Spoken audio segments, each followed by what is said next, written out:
नमस्कार, लाइव हिंदुस्तान देख रहे हैं आप और आपके साथ मैं हूं दिव्यांशु। भिवानी की मनीषा से जुड़ा हुआ एक सीसीटीवी फुटेज सामने आया है, जिस फुटेज के आधार पर अब कहा जा रहा है कि इस मामले में नया मोड़ आ सकता है, जब सीबीआई इस पूरे मामले की जांच अपने हिसाब से करने जा रही है। सीसीटीवी फुटेज में मनीषा आखिरी बार देखी जाती है। ये तब ऐसे समय में आया जबकि लगातार इस बात को लेकर दबाव बनाया जा रहा था कि आखिर जो सीसीटीवी फुटेज है वो जारी क्यों नहीं किया जा रहा।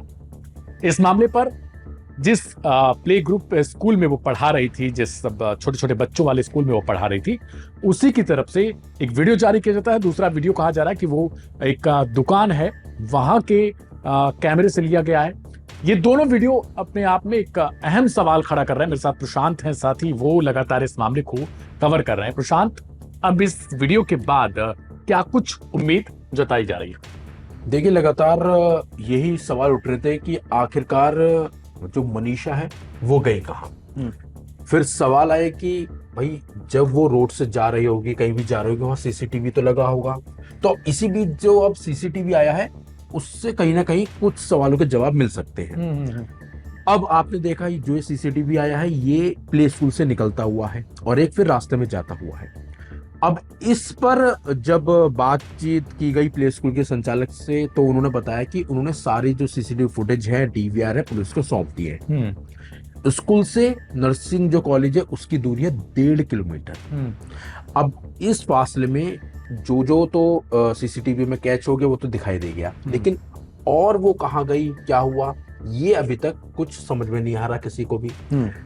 मार्केट लग रहा है, रास्ता जो लग रहा है उसमें लग रहा है बीच में मार्केट है। तो दुकानों के अब तो छोटे छोटे शहरों में भी चोरी से बचने के लिए सीसीटीवी लगाए जाते हैं। छोटी सी दुकान भी पहले वो सीसीटीवी लगा देता है। तो सवाल उठता है कि पुलिस जो रास्ते में सीसीटीवी फुटेज है उनकी जांच क्यों नहीं कर रही है। सवाल ये भी उठता है कि सीसीटीवी फुटेज वायरल हो गया तो भाई पुलिस के हाथ क्यों नहीं लगाए ये पहले। अगर पुलिस जांच करती, पुलिस के हाथ लगता तो हो सकता था कुछ और खुलासे भी हो सकते थे। अब कुछ सवाल ये भी उठते हैं कि नर्सिंग होम से जहां पर मनीषा का शव मिला है उसकी दूरी कितनी है।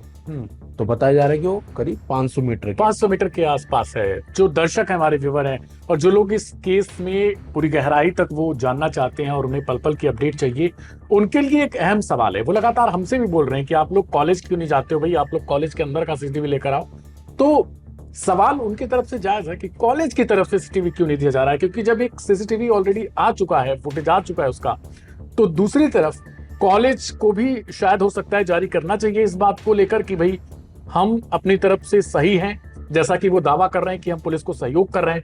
उन्होंने एक बयान में ये भी कहा है, कुछ मीडिया रिपोर्ट्स में आया कि उन्होंने डीवीआर जो है वो पुलिस को सौंप दिया है। पुलिस की तरफ से ये बताया गया कि 30 जुलाई के आसपास कॉलेज का सीसीटीवी जो है सीसीटीवी काम करना ही बंद कर चुका था।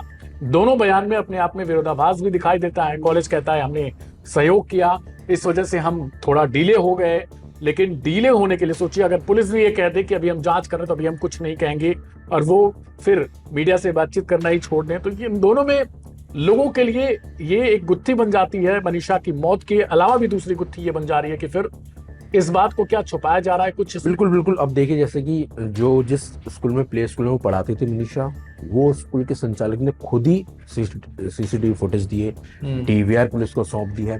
और उन्होंने बताया कि जब पहले से ही मनीषा ने बोल रखा था कि वो नर्सिंग कॉलेज जाएगी, क्योंकि बताया जा रहा है कि उसकी सैलरी आने वाली थी और उसने बोला था सैलरी आते ही वो नर्सिंग कॉलेज में एडमिशन लेगी। अब रिपोर्ट क्या बोल रही है, पुलिस क्या बोल रही है, भाई ऐसा कैसे हो सकता है। हम किसी पे आरोप नहीं लगा रहे, लेकिन हम ये सवाल भी उठा रहे हैं कि भाई उसकी सैलरी 1-2 दिन में मिलने वाली थी और वो नर्सिंग कॉलेज में एडमिशन के लिए ही जानकारी लेने गई थी। तो फिर ऐसा क्या हो गया कि वो ये कदम उठा लेगी, जिसके हर कोई इस पर सवाल उठा रहा है, रिपोर्ट पे भी और पुलिस पे भी। और संचालक ने खुद बताया कि उसने खुद संचालक को बताया था जब वो जॉब के लिए आई थी। ये चीज नहीं पच रही है लोगों को कि उसी नर्सिंग कॉलेज से लगभग 500 से 600 मीटर के दायरे में शव मिलता है, नहर के किनारे। वो भी एक ऐसा रास्ता है, एक तरीके का जो गांव के लिए बना होता है, लोग खेतों के रास्ते के सहारे निकल जाते हैं इधर से उधर, वहां पे मिलता है। अगर उसे इस तरीके का कोई कदम उठाना था इन दायरों के बीच में, यानी प्ले ग्रुप स्कूल और नर्सिंग कॉलेज, बिल्कुल बिल्कुल इन दोनों के बीच के गैप को ये क्यों चुनती वो? अगर पुलिस की जो पुलिस की तरफ से दावा किया गया वो सच्चा हो तो, लेकिन सवाल ये भी खड़ा हो जाता है कि जो पहली पोस्टमार्टम रिपोर्ट थी उसमें बताया गया कि गला कटा हुआ था। बिल्कुल बिल्कुल बिल्कुल तो अगर उसने खुद से इस तरीके का कदम उठाया तो गला किसने काटा फिर? क्या ये जवाब, ये सवाल जो इनके बीच की पेच फंसा हुआ है उसको लेकर कब तक ये सब कुछ जवाब? वहीं पर ही मतलब कि सब कुछ वहीं पर ही स्टॉप हो जाता है। गला किसने काटा, किसने काटा? कुत्तों वाला आया एंगल, वो भी कोई मानने को राजी नहीं है। भाई अब सवाल ये उठता है ना, अब आप ये बोल रहे हैं कि इसने जहर खाया, घूम फिर के वही थ्योरी स्टॉप हो गई है वहीं पर। क्योंकि ये सीसीटीवी फुटेज जिस तरीके से है ना, उसमें आप देखेंगे कि वो थोड़ा तेजी के साथ चल रही है ना।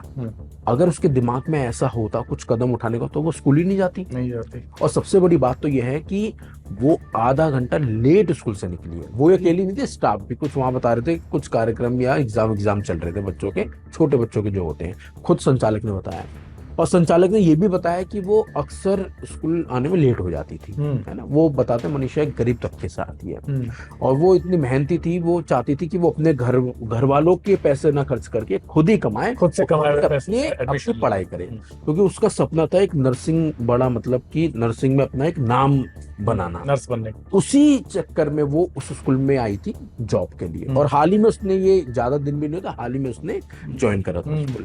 और जो संचालक, उन्होंने एक और बात बताई कि उनका व्यवहार बहुत अच्छा था, शांत स्वभाव की थी वो। और वो जब स्कूल की जो बस थी वो ही उसी से वो स्कूल आया करती थी, अपने घर से स्कूल आया करती थी, शांत रहती थी, बच्चों के साथ घुल मिल के रहती थी।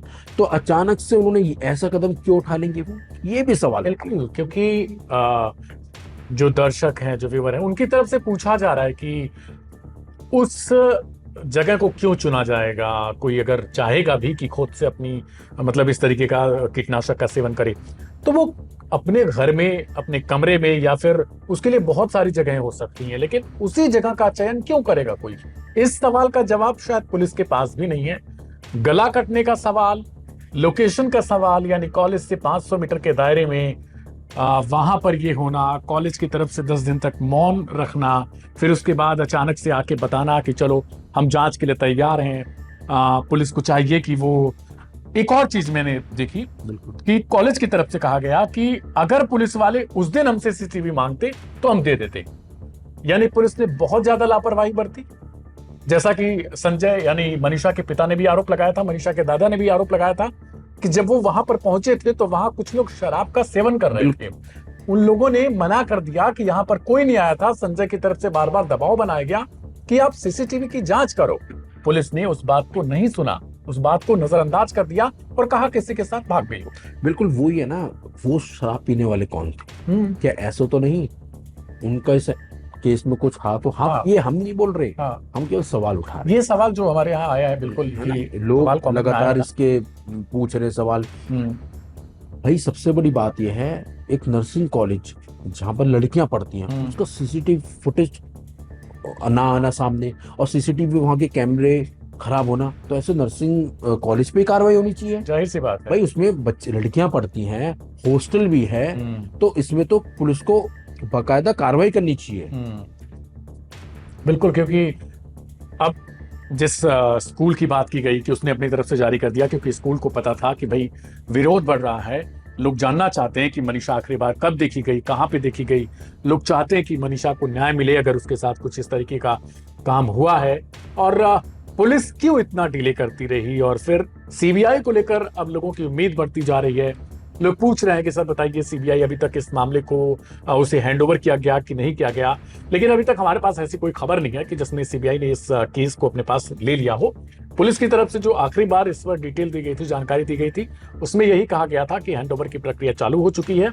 कुछ दिनों में उम्मीद जताई जा रही है कि हो सकता है कि अगले 2 से 3 दिन या कुछ घंटे ऐसे भी हो सकते हैं जिसमें ये आपको खबर आ जाए कि सीबीआई ने इस केस की जांच शुरू कर दी। लेकिन सीबीआई किस तरीके से जांच करती है, कब तक इस पूरे मामले की डिटेल खंगालती है, कॉलेज पर कॉलेज का जो सीसीटीवी फुटेज है या डीवीआर, जो भी चीजें आ रही है निकलकर सामने, उससे लेकर कब तक जांच होती है, कॉलेज के दावों में कितनी सच्चाई है, मनीषा को लेकर जो कीटनाशक वाली एंगल आई थी, जो एंगल आया था, उसको लेकर कितनी सच्चाई है, वो सब कुछ पल पल की अपडेट हम आप तक पहुंचाते रहेंगे लगातार, क्योंकि सच आप तक पहुंचना चाहिए। बहुत सारी खबरें आप तक गलत तरीके से भी पहुंच रही हैं, तो उनको अवॉइड करिएगा, क्योंकि पुलिस ऐसी चीजों पर एक्शन भी ले रही है।